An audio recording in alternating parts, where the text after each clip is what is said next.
Welcome to this week's Ask GMBN, where we get to answer all those questions, Neil, that you've been asking. Do you need a shave, Neil? Is that why you're scrubbing your face? Because it's like itchy. I like a bit of stubble. I love you with a bit of stubble too. Are you still hungover from Australia? I am still hungover, still waking up at 5 a.m. Please let us know how to eliminate this. That's jet lag, not hangover.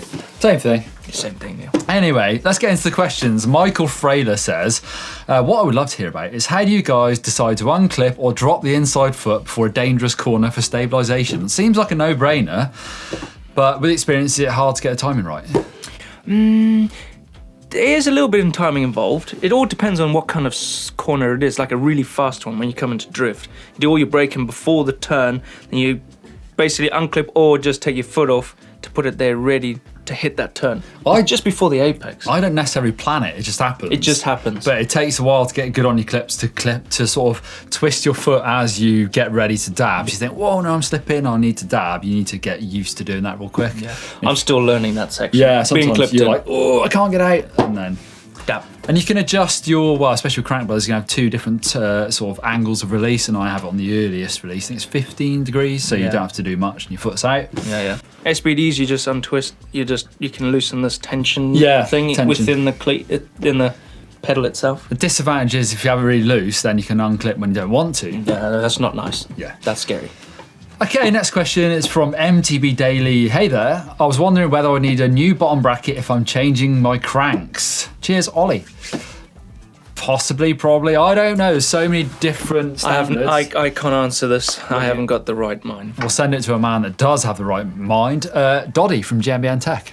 So first up, we've got old threaded. So that was a 17mm steel axle, and it had a tapered edge on the end, and the cranks would bolt onto that, and you'd have a bottom bracket in the frame. All's well, but if your crank got loose, basically you would wear the end of the crank away because it's made of soft aluminium from the steel axle, and it would never correctly tighten. So it commonly happened with your left-hand crank. Also, the bearings inside weren't the best, and after a while they used to disintegrate. Shimano, in fact, in this era, provided cartridge bottom brackets. So pretty much once the bottom bracket had self-destructed, you threw it away, put a new one in. Next up, you go on to the regular conventional threaded bottom bracket, which is what most mountain bikes still have these days. So that's with a 24mm steel axle. The axle is pressed into one side of the cranks depending on the manufacturer, whether that's left or right, and you have outboard bearings. So bearings are nice and big, they're fairly well sealed, and they tend to do the job quite well. Question coming in from Zach. He says, hey, I have a Cannondale Super V700. Now that sounds like a really old bike. It is old school, Super V. Yeah, so I would like to at least upgrade the rear brakes from the rim brakes to disc brakes, but I don't know which is better. Mechanical or hydraulic? Your mechanical, I would say, 100% would say hydraulic. Yeah, mechanical's going to be cheaper, but they're not going to be as powerful, so definitely go with hydraulic, I would say. And nowadays you can get, if mechanical you're looking at because they're cheaper, you can actually get really cheap hydraulic brakes now. So take a look at what you can get. We've done a video about hydraulic disc brakes recently, 2-pot versus 4-pot. What exactly are 2 and 4-pot brakes? Well, there's a number of different varieties out there, but there's 2 fundamental types. Yeah, the first one is the mechanical disc brakes. So they use brake cables, much like your gear cables, to pull the pistons, and they're generally 2-pot. They're much simpler and they're much cheaper than the second variety, and that is hydraulic disc brakes, which uses hydraulic fluid pushed by your lever to activate the pistons, and they can come in 2 or 4 pots. Well, hydraulic disc brakes generally are more powerful and more efficient than mechanical ones, so less pull at the lever means more power at the brake, so more control, more stopping power, and they come on most mountain bikes nowadays. Rich Day. That's a great name, isn't it? It is. He's got a question for us. He says, red SRAM calipers. What are these all about? They are the SRAM black box colours, so you have to know a man or be a black box rider, which means you've got to win a World Cup. So we've won World Cups, that's why we've got them. We know a friend who's sort of hooked us up with some red calipers. I've got some on my Mega, it looks mega, because I've got the red fork as well. I got mine on my Scout, they look Scout. I don't know if that worked. Yeah, pretty cool. What? I feel like if you're a black box rider, you can get them, but if you don't, then you can't get them. You get them in the standard flat black kind of colour. Yep, exactly that. They've just released something else. We can buy them with like the titanium coloured, you know, petrol coloured bolts and things. You can buy sort of special edition. Petrol coloured bolts on our red ones. Now that is super like crazy pro. Bit much for me, that I think. Dalton HAMM photography. We all love a good fails and bails. How about a video on how to bail? We've done that. We have. I did that. Did it with my friend Nick behind the camera. He's asking, like, when do you know once you realise you can't save it? What do you do? Go in fingers first and see how many you can break. I've done that. Here's a clip of that. Get my shift on! Oh, ow. Yeah, no, don't go fingers first. That's horrible. It dislocates fingers. I've done that, yeah. One of the biggest crashes I've ever had. Thought, whoa, I've got away with that. And then my finger was going... It's the worst, Neil. It's the worst feeling. It all determined by, you know, being in a crash, it happens really fast. And when it happens really fast, you don't actually know what to do. The best thing is to tuck and roll. Yeah. Get away from those contact points as quick as possible, especially hands to feet, ankles and hands. They're probably the first ones that go like first. I always think it's one of those things you're going to get better at the more you do it, but you don't necessarily want to practice. You don't want to practice crashing. Throughout my career, we've done practicing enough. Lots of practicing. Yeah. Ducati Man 1973. Ooh, no, that's a good bike. I went to the motorcycle show in the UK last week. Very nice. New Panigale V4. Anyway, recently Martin claimed that a 1 hour of trials practice a week would result in a 30% improvement in riding on the trail. Very precise.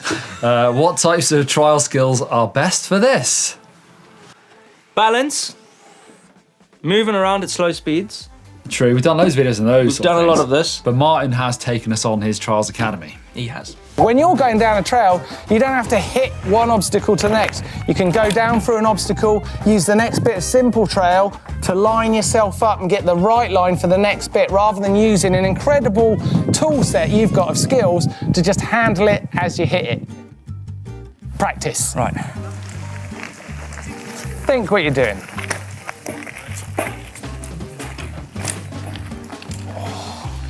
Simple, innit? Simple. Question coming in from Hubert. It says, hey guys. Hey. Do you have any proper ways to silence a drivetrain on your bike? I have an old Shimano XT drive derailleur with a clutch mechanism and a narrow wide chainring on front, but it still slaps over the chainstay. First thing I would do is check your chain length, because if your chain's too long, there's just too much slack in there, slap around. So hopefully you know how to do that. If you don't know how to do that, basically stick it in your lowest gear, so the biggest ring, and then just make sure there's some slack in there. If you've got a full suspension bike, you'll want the rear mech to have more slack, because it might stretch the chain a bit. You can tighten up the clutch. I don't necessarily like doing that because it makes your upshift a bit stiffer. But on Shimano, you take the sort of casing off and it's a little tiny little nut, probably 6mm nut that you can tighten up. Or I would say you might just need to cover your chainstay a bit better. Dottie made a really cool one. See that one with the like humps on? Little humps. Now that does actually help, because I've got one on my new Reactor and it's got loads of little bumps and lumps, and it actually is really quiet. Specialized come with them as well, their own version of that. So check out Dottie's video on that. Okay, so I haven't got one of my bikes here to show you because my bike's both got SRAM on at the moment, but this bike has a Shimano rear derailleur. So as you can see here, it's got a clutch that is in the on position and down is in the off position. And what this affects is, it's in this part of the derailleur here, it's basically a friction, like it dampens basically that pivot point. So when you put the clutch on, it makes that substantially harder to basically pivot. Now I'm just going to show you the inside of this so you can get your head around this a bit. It's quite simple. It's the same sort of system on all of them on the market, although they might look very slightly different from the outside. So there you go, the protective cover is off. And as you can see, you see the pivot point there. This is with the clutch off, so you can see it actually moving on the derailleur itself there as I move the cage forwards. Now note that it's basically wrapped all the way around the outside there, and it's literally, as I apply the lever, it closes that, so adding that additional friction onto it. So it makes it substantially stiffer. Now you can actually tune that on this particular derailleur by tightening this up a little bit more. Can't do that on all derailleurs. Cade Bateman's got a question for us. Says, I've been bottoming out my rear coil shock. I don't know what I should do. Should I get a completely new shock? You wouldn't need a new shock necessarily for that. Basically, you can either tighten the spring up. There's only so many revolutions you should do with that. Yeah, because it starts to, your rebound just goes through the roof. Well, I think they, I can't remember, there's like a real reason why. It's like a few times you should do it, and then you should then go up to the next weight of spring, because then maybe it starts binding or something. But there are online spring calculators where you put in your shock details and your weight and how you like to ride, things like that, and it will give you an estimate to what weight spring you should run. So basically, you'll need a new spring probably. That's the quickest way, and it's pretty cheap. Yeah. Thank you very much for sending in all those questions in the comment section down below. Hashtag AskGMBN. If you want some questions answered, put hashtag AskGMBN in the comment section down below. Yeah, get involved. There's also an ask over on the tech channel if you've got some super tech questions, as we did this week, so you can go and ask those guys as well.